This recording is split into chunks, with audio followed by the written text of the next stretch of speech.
Hello and welcome. My name is Alexander Kulikov, and I would like to tell you today about my joint work with Danila Pechenev and Nikita Slezkin about using SAT solvers for improving Boolean circuits locally. So first, let me start by telling you what a Boolean circuit is. And this is a very simple and natural computational model used for computing Boolean functions. So here on the slide, we introduce it on a toy example. And for this, consider the well-known sum function, which takes n input bits and outputs roughly log n bits that encode in binary the sum of n input bits. For example, when n is equal to 3, we have 3 input bits, and we need to compute the binary representation of their sum. And what you see here on the left is a so-called straight line program. And in this case, it is given in the Python programming language. And the basic property of the straight line program is that every instruction of this program is extremely simple. So it just applies a binary Boolean operation to the input bits or to the results of the previous operations, and it stores the results in a new variable, so that this variable can be used in some further instructions. What we see on the right is actually a visual representation of a straight line program. So again, we have 3 input bits, and now every instruction is shown as a node of in degree 2. So for example, this instruction where a new variable a is introduced and it is computed, and it computes the value of XOR of x1 and x2. Here it is represented as a node which is labeled by A and XOR, and it has 2 incoming wires from X1 and X2. So in both these representations, in the end, we get W0 and W1. So in the circuit, they are computed here. And this is the least significant bit and the most significant bit of the output. So probably it is not immediate that they compute what is specified, but in this toy example, it is not so difficult to check this directly. So for this, we may want to implement the following simple Python code where we just enumerate all possibilities for x1, x2, and x3. For all of them, we compute the two corresponding bits of output of our circuit, and then we just check whether the sum of the 3 input bits indeed equals to the W0 plus 2 times W1. So it should be noted that this verification is possible exactly because we have only 3 input bits. So should we have, say, 100 bits, this would not be possible, of course. Okay. In many cases, we are interested to find the smallest possible circuit computing a given Boolean function. And one of the possible approaches to tackling this problem in practice is the following. So given a Boolean function and the size of a circuit S, so namely an integer parameter, one could proceed as follows. So we just translate a statement, there exists a circuit of size S computing this given Boolean function into CNF, and then we invoke a SAT solver. So in the current SAT solvers, the state-of-the-art SAT solvers are extremely efficient. And for this reason, this approach is implemented in several packages for working with Boolean circuits. And you may see a few such links on a slide. At the same time, despite the fact that state-of-the-art SAT solvers are very efficient and powerful, this approach has the following limitations. So namely, if we're looking for a circuit of size at most 6, then it is perfectly fine, it is doable. So one usually finds a circuit or proves that there is no such circuit with the state-of-the-art SAT solvers in less than a second. If we are talking about a circuit of size at least 7 and at most 12, say, then it depends on the function and on the circuit that we are looking for and whether there is such a circuit or not. But in any case, it usually takes up to a few days to find the result. At the same time, if we are looking for a circuit of size at least 13, then it is completely out of reach. And one of the reasons for this behavior is that the search space for this computational problem is enormous.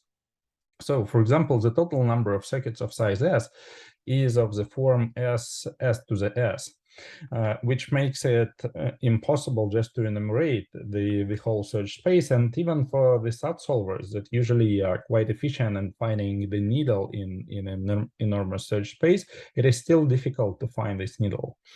Okay, also the total number of different functions of n variables is 2 to the 2 to the n. And here I'm speaking about single output Boolean functions. So it is also infeasible to enumerate all possible functions of n variables and for each of them find an optimal Boolean circuit.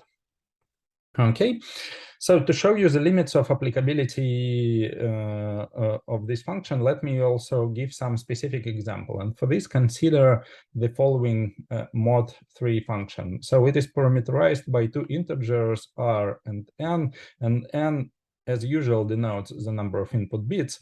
So this function outputs 1 if and only if the sum of n input bits is congruent to r modulo 3. So a few years ago, Don Knuth found the size of optimal circuits for this function for all for n equal to 3, 4, and 5, but already for n equal to 6, as you see on the slide, we know that in case of r equal to 0, the optimal circuit size is 12.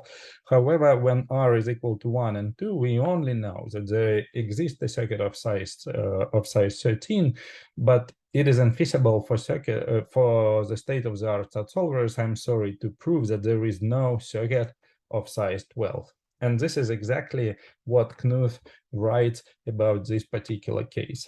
So for modern SAT solvers, it is a difficult task to prove that there is no circuit of size 12 computing mod 3 of 6 input bits.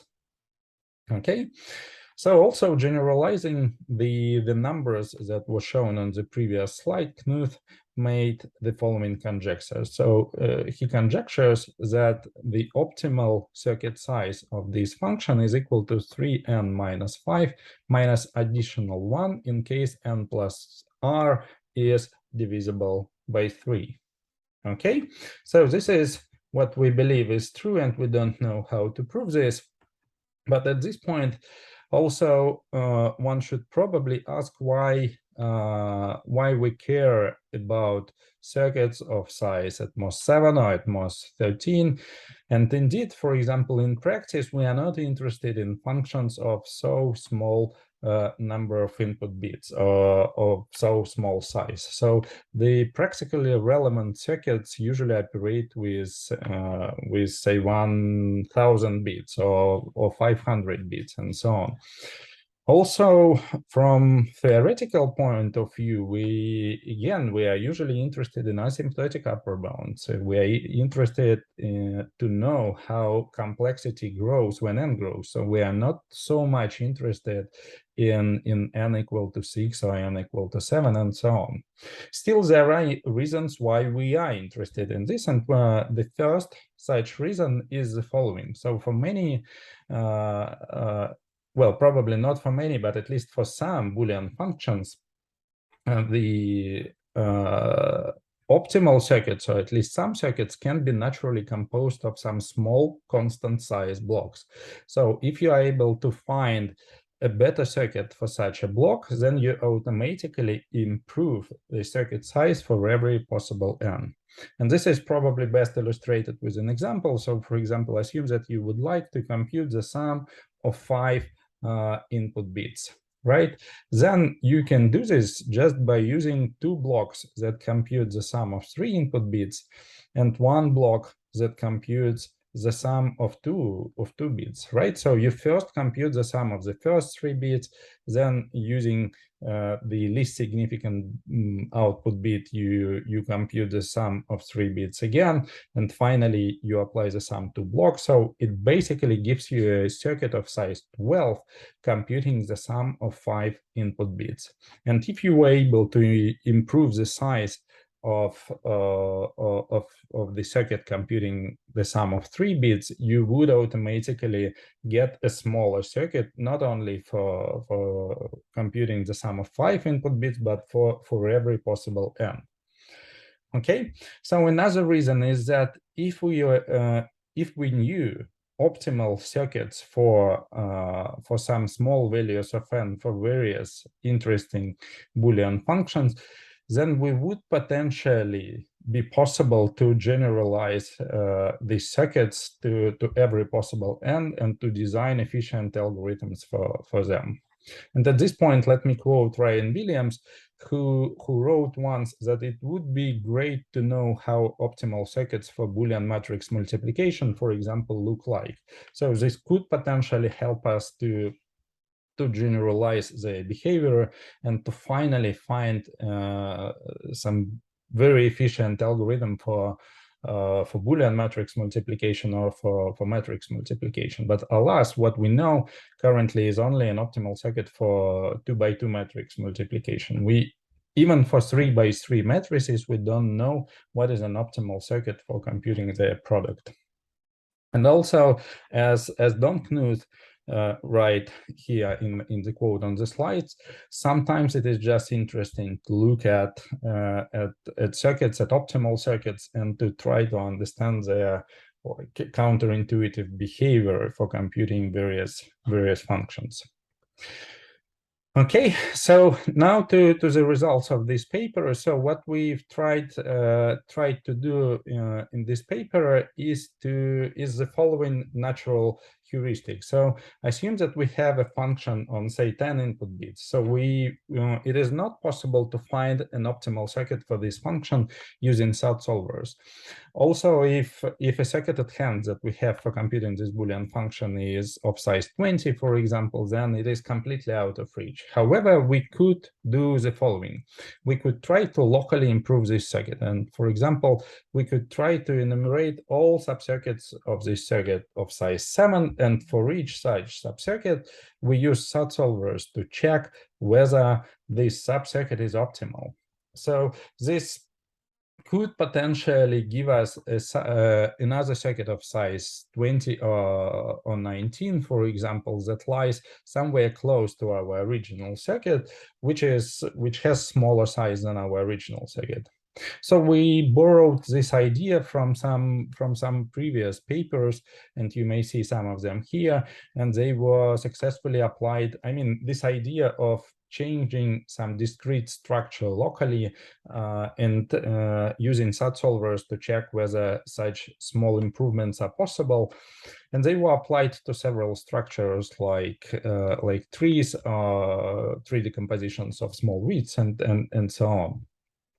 Okay, and once again, let me just show you an example. So we've already seen this circuit, which is here in the middle, of size 12, computing the sum 5 function. And it turns out that it is suboptimal, that there is a smaller circuit of size 11 computing the same function. So it starts with the same 5 gates.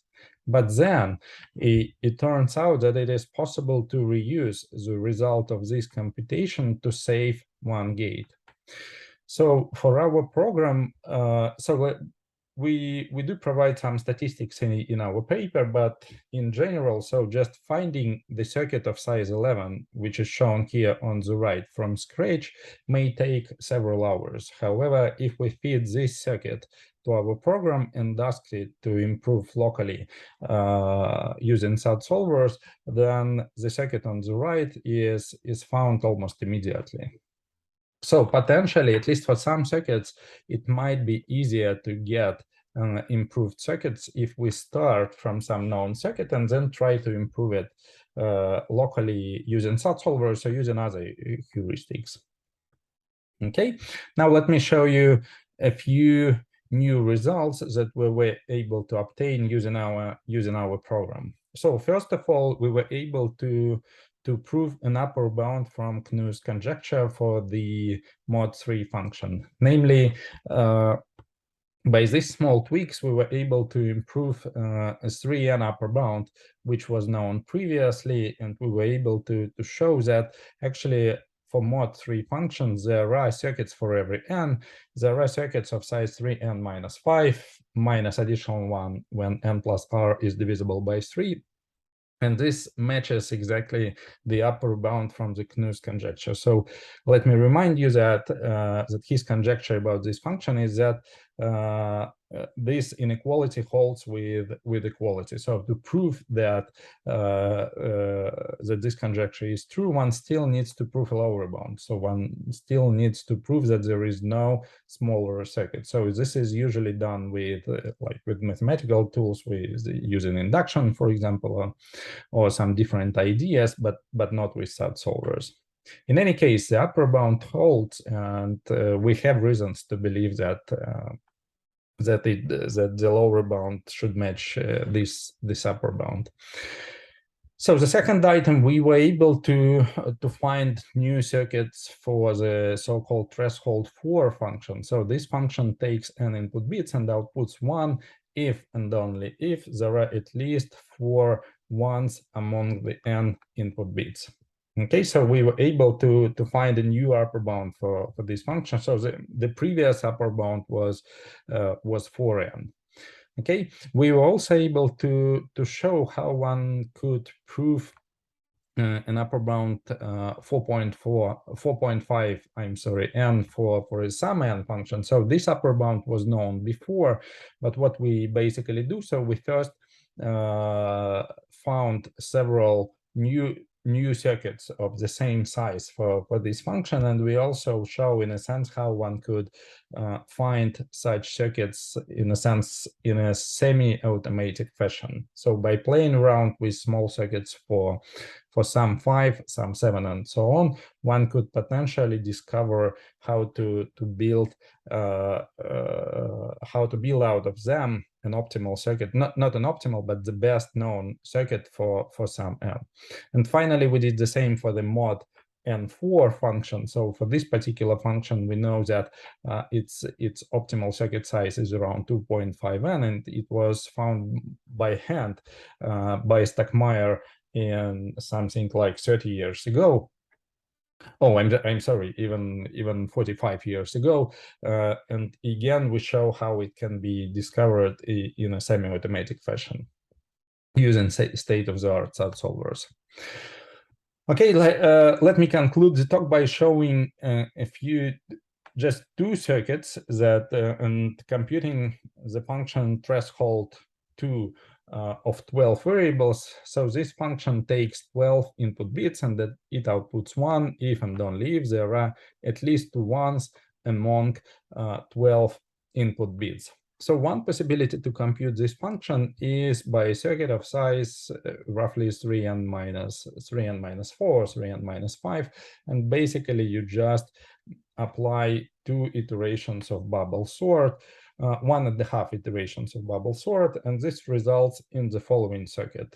So in this case, this is a circuit of size 31, if I remember correctly.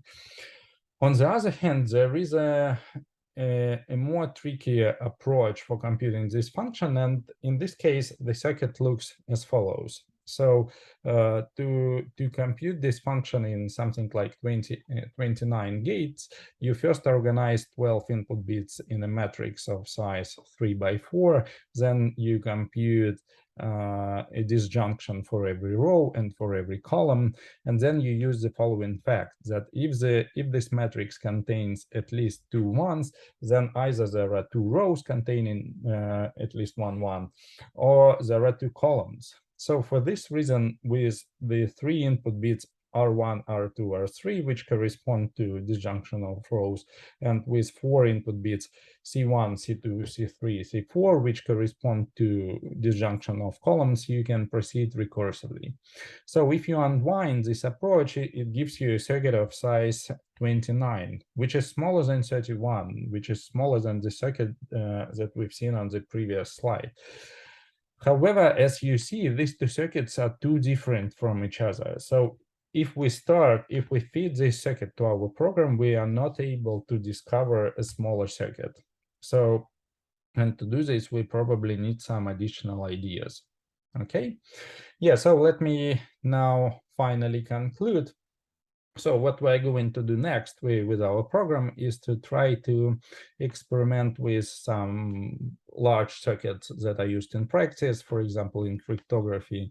And we are also thinking about new heuristics that could potentially help us to identify or to find or to rediscover circuits that we know do exist. And we also, that could also help us to go through subcircuits of size 8, for example, but not just 7. So thank you for your attention. I would be happy to answer all your questions.